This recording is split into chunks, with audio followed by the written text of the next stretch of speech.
Imaginez la scène. Vous rentrez chez vous après une longue journée, épuisé. Vous vous attendez à des câlins, mais à la place, vous trouvez votre chat, perché sur le frigo, qui vous juge du regard avant de pousser lentement votre tasse préférée dans le vide. Crash. Et là, une question existentielle vous frappe. Est-ce qu'il fait ça pour me punir? Est-ce qu'il est cassé? Eh bien, chers parents de petits dictateurs poilus, et si je vous disais que tout était écrit sur son pelage? Oui, vous avez bien entendu. Depuis des années, vous choisissez vos chats pour leur magnifique couleur, sans réaliser que vous signez un pacte de comportement. Alors, la couleur du pelage influence-t-elle vraiment la personnalité de votre chat, ou est-ce un énorme mythe? Installez-vous confortablement, préparez les friandises, car aujourd'hui, on va percer le secret le mieux gardé du monde félin. D'ailleurs, avant qu'on commence, dites-moi dans les commentaires de quelle couleur est votre petit monstre et comment il s'appelle. Avant de plonger dans le vif du sujet, faisons un petit rappel sur ce qu'est réellement un chat. Sous leurs airs de peluches adorables qui dorment 16 heures par jour et qui ont peur des concombres, nos chats restent de redoutables petits prédateurs. Ce sont des chasseurs solitaires, territoriaux et parfois de véritables divas capricieuses. Mais depuis que nous les avons invités dans nos salons, ou plutôt depuis qu'ils ont décidé de nous asservir, nous essayons de comprendre comment ils fonctionnent. On étudie leur langage corporel, leur miaulement et bien sûr leur apparence.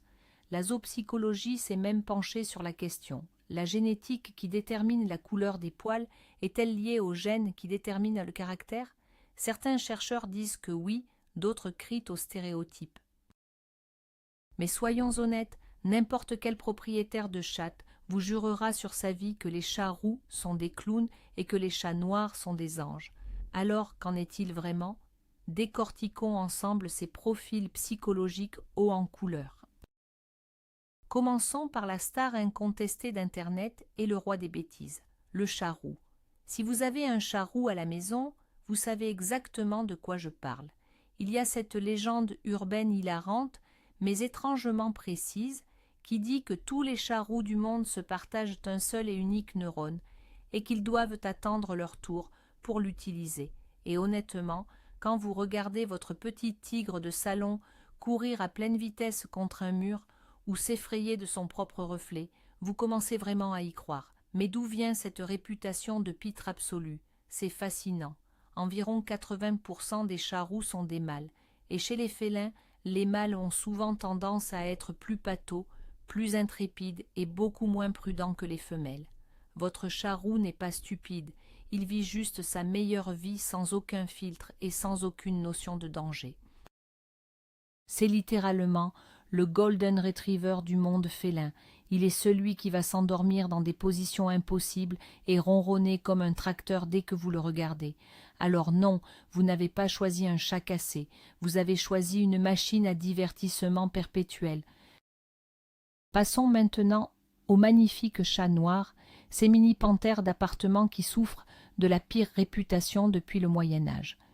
Mythe numéro 1 à détruire immédiatement. Les chats noirs ne portent pas malheur. La seule chose malheureuse avec eux, c'est d'essayer de prendre une belle photo pour Instagram et de se retrouver avec l'image d'un trou noir avec 2 yeux jaunes fluorescents. La vérité sur les chats noirs est bien loin des histoires de sorcières. Les propriétaires de chats noirs sont unanimes. Ce sont de véritables chats velcro. Ils sont extrêmement loyaux, très intelligents et souvent de vrais pots de colle qui vous suivront jusqu'aux toilettes. En fait, des études suggèrent que les gènes responsables de leur pelage noir pourraient également leur offrir un système immunitaire plus robuste. Ils sont solides, affectueux, mais ils ont cette aura de mystère qui les rend fascinants. Si vous choisissez un chat noir, attendez-vous à avoir une ombre bavarde qui viendra se blottir contre vous dès que vous serez triste. C'est l'erreur parfaite à commettre si vous cherchez de l'amour inconditionnel et un gardien pour la nuit. Ah, les chattes écailles de tortue ou tortilles en anglais. Préparez-vous psychologiquement si vous en ramenez une à la maison. Dans la communauté des amoureux des chats, il existe un terme très précis pour décrire leur comportement, la tortitude. C'est un mélange explosif d'attitude, de piquant, de caprice et d'une demande d'attention extrêmement spécifique. Une écaille de tortue est capable de vous demander des câlins en miaulant désespérément, pour ensuite vous mordre la main parce que vous l'avez caressée exactement une fois de trop. C'est le paradoxe incarné. Génétiquement parlant, ces chats sont presque exclusivement des femelles, ce qui signifie qu'elles ont un instinct maternel et protecteur fort, mais aussi un sacré caractère. Elles savent exactement ce qu'elles veulent, quand elles le veulent, et elles n'hésiteront pas à vous faire savoir si vous n'êtes pas à la hauteur de leurs attentes. Si vous avez choisi une écaille de tortue, félicitations, vous n'avez plus un animal de compagnie, vous avez un patron particulièrement exigeant qui dirige votre maison d'une patte de fer dans un gant de velours. Dans la même lignée royale, voici la chatte calico, celle avec les 3 couleurs distinctes, blanc, roux et noir. Si l'écaille de tortue est la bosse de l'entreprise, la calico en est la reine absolue. Elle ne marche pas, elle défile. Elle ne miaule pas, elle exige. Les chats calico ont la réputation d'être les divas ultimes du monde félin. On dit souvent qu'elles ont une personnalité décalée, un brin têtu, et qu'elles sont très très vocales quand les choses ne vont pas dans leur sens. Par exemple, si vous osez changer la marque de leurs croquettes. Encore une fois, la génétique est en jeu ici, car 99,9% des calicos sont des femelles. Le chromosome X porte les gènes des couleurs noires et rousses, et il en faut 2 pour avoir ces couleurs mélangées. Cette loterie génétique complexe semble livrée avec un supplément de confiance en soi. Vous avez choisi un chat calico en pensant avoir une jolie peluche tricolore? Erreur. Vous avez adopté une princesse capricieuse qui vous jugera du haut de son arbre à chat, mais qui, étrangement, saura aussi vous faire fondre avec un seul clignement d'yeux. Et que dire des fameux chats tuxedo ou chat smoking en français? Vous savez, ces chats noirs avec le torse et les pattes blancs qui ont l'air de se rendre en permanence à une soirée de gala très chic. Ne vous laissez pas tromper par leur tenue élégante digne de James Bond. Sous ce costume 3 pièces se cachent les plus grands clowns du système solaire. Les chats tuxedo sont connus pour être incroyablement extravertis, joueurs jusqu'à un âge avancé et dotés d'une intelligence parfois diabolique. Ce sont souvent eux qui apprennent à ouvrir les portes, à ouvrir les placards pour voler des friandises ou à ramener la balle comme des chiens. Le contraste entre leur apparence très distinguée et leur comportement de fêtard complètement chaotique est ce qui fait leur charme. C'est l'erreur classique, on choisit un tuxedo pour son look distingué et on se retrouve avec un colocataire surexcité qui fait des dérapages contrôlés dans le couloir à 4 heures du matin. Mais soyons honnêtes, on ne s'ennuie absolument jamais avec eux. Regardons maintenant du côté des chats entièrement blancs. Ils ont l'air purs, angéliques, presque célestes. On dirait des petits nuages flottants. Mais attention, la réalité peut être un peu différente. D'un point de vue comportemental, les chats blancs ont souvent la réputation d'être un peu plus distants, calmes, voire timides. Mais la vraie particularité ici est médicale et génétique. Une grande partie des chats blancs aux yeux bleus naissent complètement ou partiellement sourds. Cela modifie énormément leur façon d'interagir avec le monde. Un chat sourd ne s'enfuira pas si vous passez l'aspirateur, mais il pourrait sursauter violemment si vous le touchez par surprise. Ils ont donc tendance à compenser en étant très observateurs et parfois un peu collants pour garder un contact visuel avec vous. Et puis, n'oublions pas l'aspect pratique de l'erreur. Choisir un chat blanc, c'est accepter que ce petit nuage va trouver le moyen de se rouler dans la seule flaque de boue du jardin ou dans la poussière sous le canapé. L'ange immaculé devient très vite un plumeau vivant. Et les chats tigrés ou tabis, ce n'est pas une race mais le motif de pelage le plus courant au monde. Vous reconnaissez un tabi à ce fameux M dessiné sur son front. La légende dit que ce M signifie maître, de la maison évidemment, ou monstre, quand il a son quart d'heure de folie. Parce qu'ils sont génétiquement très proches du chat sauvage africain originel, les chats tigrés sont souvent décrits comme ayant de forts instincts de chasseurs. Ce sont ceux qui vont vous ramener des cadeaux sur le paillasson, une souris, un oiseau, ou parfois une simple feuille morte dont ils sont très fiers. Ils sont généralement équilibrés, curieux et très attachés à leur territoire. Si vous avez choisi un chat tigré pensant avoir le chat le plus basique et ordinaire possible, détrompez-vous. Vous avez ramené un petit léopard de salon qui va passer des heures à chasser des mouches imaginaires et à escalader vos rideaux pour prouver sa supériorité. Ils sont l'essence même de l'esprit félin, avec tout l'humour et l'agilité que cela implique.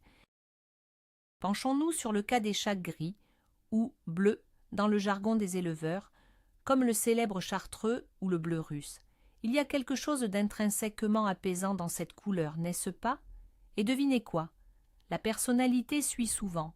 Les chats gris ont une solide réputation d'être les aristocrates introvertis du monde félin. Ils ne vont pas forcément vous sauter dessus quand vous rentrez, ni faire les fous sur les étagères.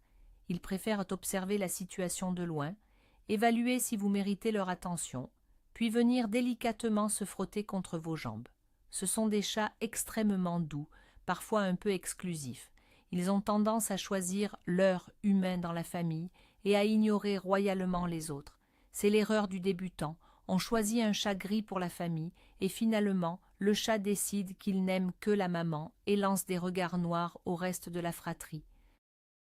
Si vous voulez un chat tranquille, observateur, qui ressemble à un philosophe en pleine méditation, le chat gris est votre meilleur candidat. Si on parle de couleur, on doit absolument aborder le motif color point, typique des Siamois ou des sacrés de Birmanie. Corps clair et les extrémités, oreilles, nez, pattes, queue foncée. Si vous choisissez cette couleur, préparez-vous à acheter des boules Kies. Ces chats sont réputés pour être les plus bavards de toute la création. Ils ne miaulent pas, ils conversent, ils débattent, ils se plaignent du service, de la météo, de la qualité du carton que vous venez de jeter. Le lien entre cette coloration génétique liée à l'albinisme partiel thermodépendant et cette incroyable vocalise n'est pas prouvé scientifiquement, mais le stéréotype est ancré dans la réalité. Ils sont brillants, d'une loyauté presque canine, et ont un besoin d'attention constant. Vous pensiez avoir un joli chat exotique et silencieux, la blague est sur vous. Vous venez d'embaucher un commentateur sportif qui va décrire chaque étape de son trajet entre sa litière et sa gamelle à un volume sonore impressionnant. Avez-vous déjà entendu parler des chats vaches? Ce sont ces chats avec de grandes taches noires et blanches, réparties de manière aléatoire, qui ressemblent littéralement à des petites vaches laitières. Dans la psychologie féline de comptoir, le chat vache est considéré comme l'esprit libre. Il n'a pas la classe du tuxedo ni le mystère du chat noir. Il est l'équivalent du cousin bizarre dans les repas de famille.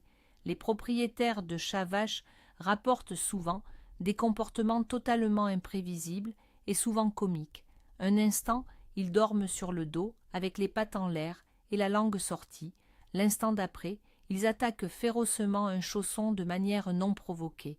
Ils sont maladroits, attachants, et semblent manquer totalement de la fameuse grâce féline qu'on prête à leur espèce. Si vous avez un chat vache, vous savez que chaque jour est une aventure loufoque. L'erreur ici, c'est de croire qu'un chat est forcément élégant. Le vôtre est un humoriste né, et c'est très bien comme ça. Parlons un peu de biologie pure. La couleur d'un chat est déterminée par la mélanine. Et vous savez ce qui est chimiquement lié à la mélanine dans le corps? La dopamine.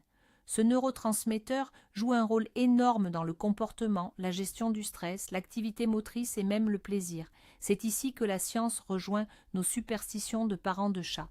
Certains chercheurs émettent l'hypothèse que la mutation génétique qui modifie la production de mélanine pour donner des couleurs rousses, noires ou écailles modifie également les niveaux de dopamine du chat. C'est pour ça qu'on observe de réelles tendances. Un chat avec plus de dopamine pourrait être plus excitable, bonjour le charroux et le tuxedo, tandis qu'un autre pourrait être plus zen ou plus réactif, coucou la tortitude. Alors oui, la prochaine fois que votre chat roux court sur les murs, vous pourrez dire fièrement à vos invités « Ne vous inquiétez pas, c'est juste sa mélanine qui fait des siennes ». C'est une excellente excuse scientifique pour justifier la folie douce de votre animal. Il y a aussi les couleurs dites diluées, c'est-à-dire les versions pastel des couleurs classiques. Le noir devient bleu, gris, le roux devient crème et l'écaille de tortue devient un magnifique mélange pêche et gris clair.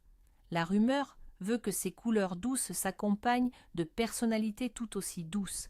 Et devinez quoi? C'est souvent complètement faux. C'est là que notre propre psychologie entre en jeu. Nous regardons un chaton couleur crème, il a l'air si délicat, si tendre qu'on s'attend à avoir un petit ange timide. Mais sous ce pelage pastel se cache toujours l'âme d'un redoutable prédateur. Une écaille diluée gardera exactement la même tortitude piquante que sa cousine aux couleurs vives. Elle sera juste plus jolie quand elle vous snobera. C'est l'erreur typique du biais de perception. On juge le livre félin à sa couverture pastel. Ne vous y trompez pas, même recouvert d'une douce couleur lavande, un chat reste un petit être prêt à vous mordre les orteils pendant votre sommeil. Abordons un sujet qui fâche, mais qui est crucial, l'erreur de choix en refuge.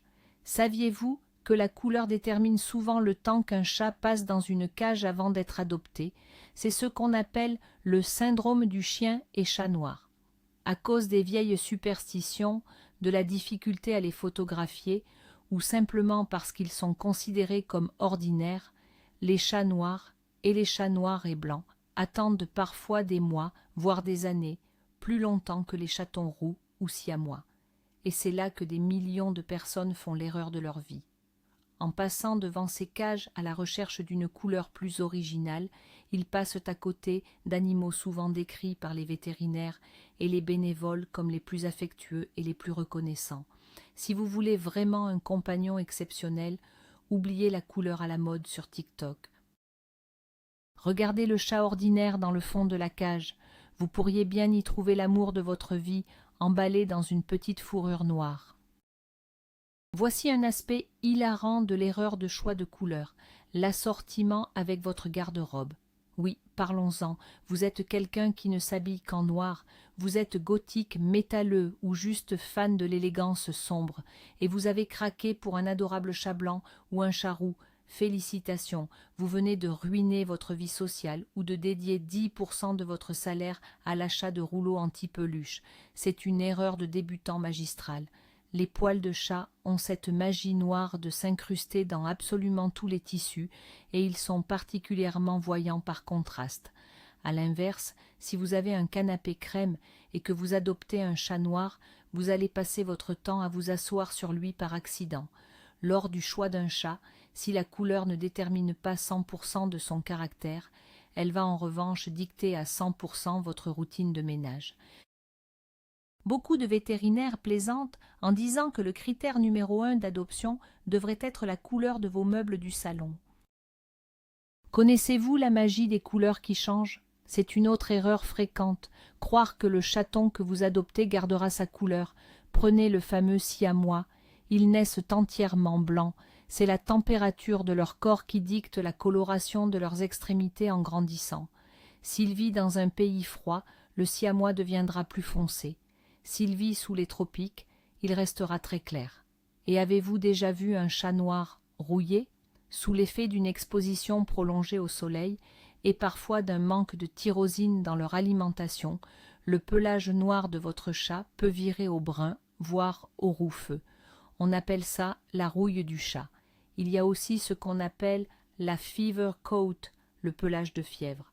Si une maman chat est malade ou stressée pendant la grossesse, les chatons naissent avec un poil gris argenté qui devient noir ou roux au bout de quelques semaines. Vous pensiez avoir adopté un chaton rare de couleur loup et hop, un mois plus tard, vous vous retrouvez avec un chat des rues tout à fait classique. Surprise! Et si le vrai secret n'était pas la couleur du poil mais la couleur des yeux? Beaucoup pensent que la couleur du pelage vient avec un combo prédéfini pour les yeux, mais la réalité est bien plus riche. Hormis les chats blancs ou pointés qui ont les yeux bleus par défaut génétique, un chat noir peut avoir des yeux verts perçants, jaune doré ou orange cuivré. Et saviez-vous que la couleur des yeux met des mois à se fixer? Tous les chatons naissent avec les yeux bleus, tous, sans exception. Ce n'est qu'après 6 à 8 semaines que la mélanine commence à s'activer dans l'iris. L'erreur est de choisir un chaton à 4 semaines juste pour ses adorables petits yeux bleus. Ils finiront très probablement par devenir verts ou jaunes. D'ailleurs, les chats aux yeux verrons, un œil bleu, un œil jaune ou vert, fascinent tout le monde. C'est magnifique, mais ce n'est qu'une petite bizarrerie génétique, souvent liée au gène du pelage blanc. Cela ne les rend pas plus mystiques, juste un peu plus photogéniques pour vos stories. La grande erreur que nous faisons tous en tant qu'humains, c'est la prophétie autoréalisatrice. C'est notre propre biais de confirmation. On adopte un chat roux, et comme on a lu sur Internet qu'ils sont complètement gaga, on va filmer la moindre de ses chutes et se dire « typique d'un chat roux ». Mais si un chat noir fait la même chute, on pensera juste « oh, il a glissé, le pauvre ». Si on s'attend à ce qu'une écaille de tortue soit grincheuse, on va la traiter avec précaution, et elle va sentir cette tension et devenir grincheuse. Nous projetons énormément nos attentes humaines sur ces petits animaux. Nos chats sont de véritables éponges à émotions. Ils calquent leur comportement sur notre façon d'interagir avec eux. Donc, d'une certaine manière, la couleur du chat influence son caractère uniquement parce qu'elle influence votre façon de le traiter au quotidien. Vous sculptez la personnalité de votre chat par vos croyances. C'est à la fois effrayant et absolument fascinant, n'est-ce pas? Alors, qu'est-ce qui remplace vraiment la couleur pour déterminer le comportement? La réponse des comportementalistes est claire, la socialisation pendant les 8 premières semaines de vie. Si vous choisissez un chaton, peu importe qu'il soit roux flamboyant, noir corbeau ou taché comme une vache. S'il a été séparé de sa mère trop tôt, s'il n'a pas été manipulé doucement par des humains, ou s'il a grandi dans la peur, il aura des problèmes de comportement. À l'inverse, un chat de gouttière noire, bien élevé par sa mère et choyé par une famille d'accueil, sera le chat le plus zen du monde. C'est l'erreur la plus triste à faire, se focaliser sur l'esthétique et oublier de demander l'histoire de l'animal. L'éducation, l'environnement, le niveau de stress dans votre maison, avez-vous des chiens turbulents, des enfants bruyants, façonneront le chat bien plus que la quantité de mélanine dans ses poils. Le pelage, c'est juste l'emballage. C'est ce qui est à l'intérieur de la boîte, et on sait qu'ils adorent les boîtes, qui comptent vraiment. Mais ne soyons pas rabat-joie. Même si la science dit que l'environnement prime sur la génétique colorée, les stéréotypes sur les couleurs de chat sont profondément ancrés dans notre culture de cat lovers, et ils sont surtout terriblement amusants à observer. Participer à ce folklore félin fait partie de la joie d'avoir un chat. C'est drôle de blâmer l'absence de neurones d'un chat roux quand il essaie de manger du plastique. C'est amusant d'appeler son chat calico « Votre Majesté » quand elle refuse de manger la pâtée au poulet, mais exige celle au saumon. Ces mythes créent une véritable communauté.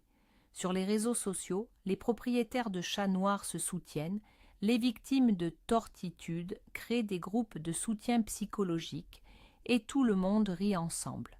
Alors même si vous savez maintenant que c'est en partie faux, ne cessez jamais de célébrer la couleur unique de votre boule de poil. Elle fait partie de son identité, de son charme et de l'histoire que vous construisez ensemble chaque jour. Au final, l'erreur fatale, ce n'est pas de choisir la mauvaise couleur. L'erreur, c'est de croire que vous avez votre mot à dire.